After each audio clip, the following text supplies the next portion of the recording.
Yes. Yes. Yes. Halo Sobat YouTube, kali ini kita kedatangan ketapel. Ketapel ini saya dapatkan dari kampus archery. Ketapel ini sudah ada dari 2 minggu yang lalu, tapi saya masih mencoba mempelajari ketapel ini. Itulah kenapa judulnya ketapel untuk pemula. Karena saya pribadi adalah pemula di dunia ketapel. Dan kira-kira ini pemahaman saya tentang ketapel selama 2 minggu saya mencoba menggunakan ketapel ini. Yang pertama, ketika ketapel ini datang dari kampus archery, ternyata itu bagian talinya ini, tali slingshotnya ini belum diikat ya kawan-kawan ya. Jadi kita harus mengikat sendiri talinya. Jadi disediakan ini ada tali untuk mengikatnya dan juga si tali ketapelnya itu sendiri. Saya membeli ketapel ini dengan beberapa bola baja. Kenapa menggunakan bola seperti ini dibandingkan dengan batu?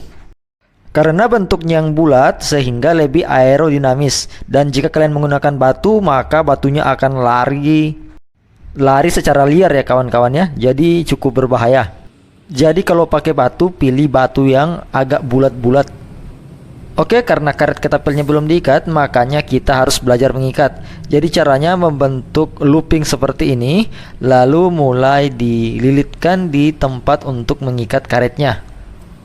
Setelah dililitkan 5 kali, kalian ukur flat bendnya alias ini karet untuk ketapelnya. Kalian lihat tali bening yang saya gunakan itu panjangnya kira-kira 27 cm untuk mengikat karet ketapel ke ketapel kalian.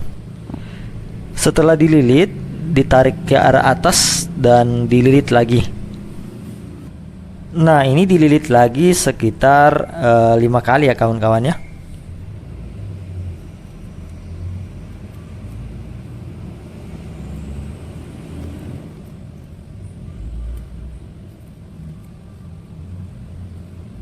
Nah, setelah itu kalian ingat yang looping yang dibuat tadi di awal, itu dimasukkan sisa dari pengikatnya ini, kemudian ditarik.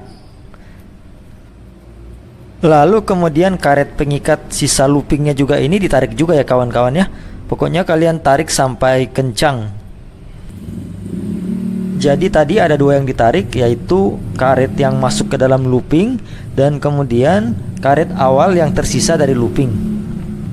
Setelah itu kalian tes tarik. Kalau ditarik ini sudah aman seperti ini, sudah tidak ada seperti tercabut pada karet ketapelnya, maka itu sudah aman. Kalau kalian masih bingung, saya lampirkan video dari kampus archery. Boleh ya. Ntar 28 sini. Seperti ini lengkungan ya. Karetnya ditekuk seperti ini. Nah, ini fungsinya nanti ketika sudah diikat, ujung tali ini bisa masuk ke sini, kemudian kita tarik. Terus kita ikat seperti ini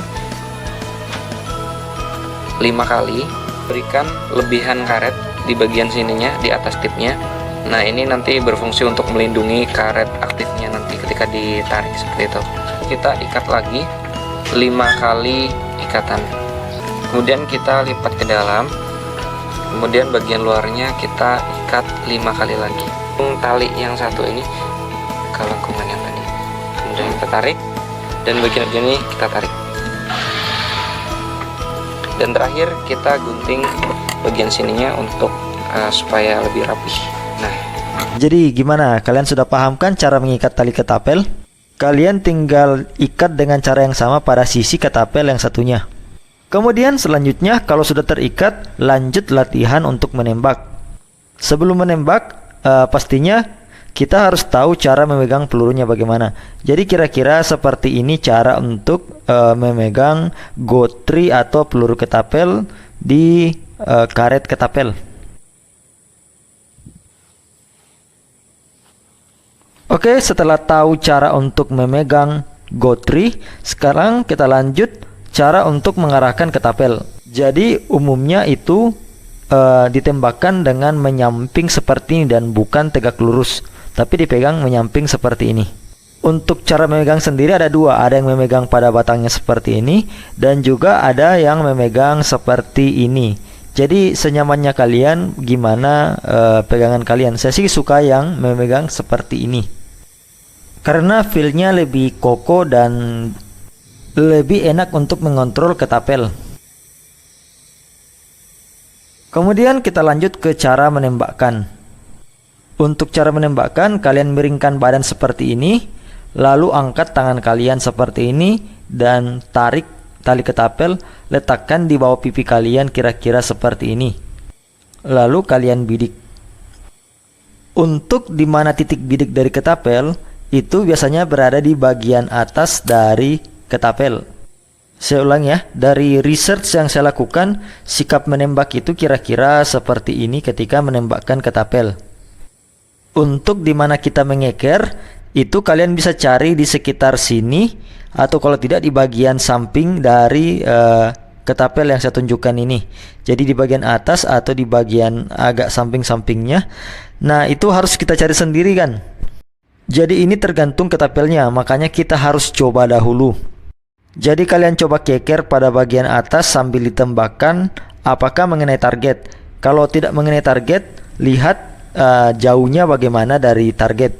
Jadi kira-kira kalian mengintip pada bagian yang saya kasih tanda panah ini. Dan ini menjadi tugas yang sulit untuk mencari titik akurasi dari ketapel kalian berada di mana. Jika kalian coba dari jarak dekat dan sudah mendapatkan titik akurasi, maka kita bisa lanjut dengan melakukan latihan. Nope. Nope. Nope. Nope. Yes. Yes. Yes. Yes. Yes. Yes. Oke, mari kita coba dari jarak yang lebih jauh lagi. Nope. Nope. Nope. Nope.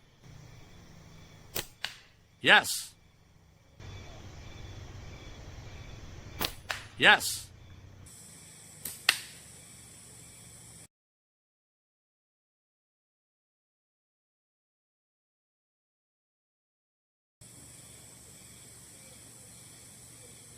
Oke kawan-kawan, jadi kira-kira seperti itu pengalaman yang bisa saya share, di mana saya mencoba dan menggunakan ketapel ini selama 2 minggu. Jadi ini saya juga masih pemula ya kawan-kawan ya. Jadi itu tadi dimulai dari mengikat, kemudian kita lanjut ke cara memegang gotri, kemudian lanjut ke cara untuk membidik, kemudian cara untuk mencari titik akurasi, dan diakhiri dengan praktek.